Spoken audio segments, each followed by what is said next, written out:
เราจะไม่เกิดอีกแล้วนี่จะเป็นชาติสุดท้ายแห่งเรา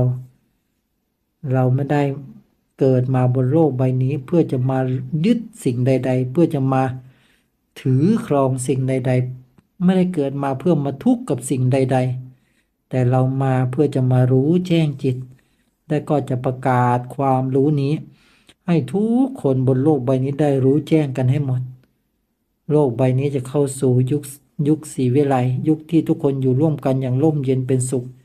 ยุคที่มันเป็นแก่นสันติภาพเกิดขึ้นมากับทุกคนจะไม่เบียดเบียนกันอีกต่อไปเพราะเหตุใดก็มันไม่มีอะไรเป็นของเราเลยจะมาเบียดเบียนทำไมมันจะมาอวดเก่งอวดดีอวดเก่งอู้ฉันบารมีมากฉันมีเงินมากฉันเป็นใหญ่ฉันจะเอาเงินฟาดให้หมดฉันทำลายทุกอย่างฉันมีอำนาจที่สุดฉันเป็นเจ้าของที่ทั้งหมดไม่มีอ่ะมันไม่มีเรื่องแบบนี้หรอกมีแต่แบ่งปันกันเพราะมันไม่มีอะไรเป็นของเราเอาไปไม่ได้สักอย่าง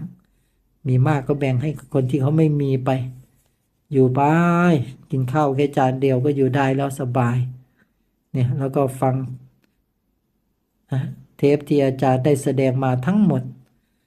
ฟังแล้วก็น้อมลงสู่จิตสบายไม่ยึดไม่ถือสิ่งใดรู้แล้วก็แล้วไปคิดแล้วก็แล้วไปรู้ทันก็แล้วไปก็ผ่านไปแล้วรู้ไม่ทันมันก็รู้แล้วว่ารู้ไม่ทันก็ผ่านไปแล้วมันคิดมันก็คิดแล้วมันก็ผ่านไปแล้วมันจะรู้ทันไม่ทันมันก็ผ่านไปแล้วทั้งสิ้นแหล้วจะเอาอะไรฮะมันคิดแล้วมันผ่านไปแล้วอารมณ์ก็เกิดแล้วมันก็จบไปแล้วนี่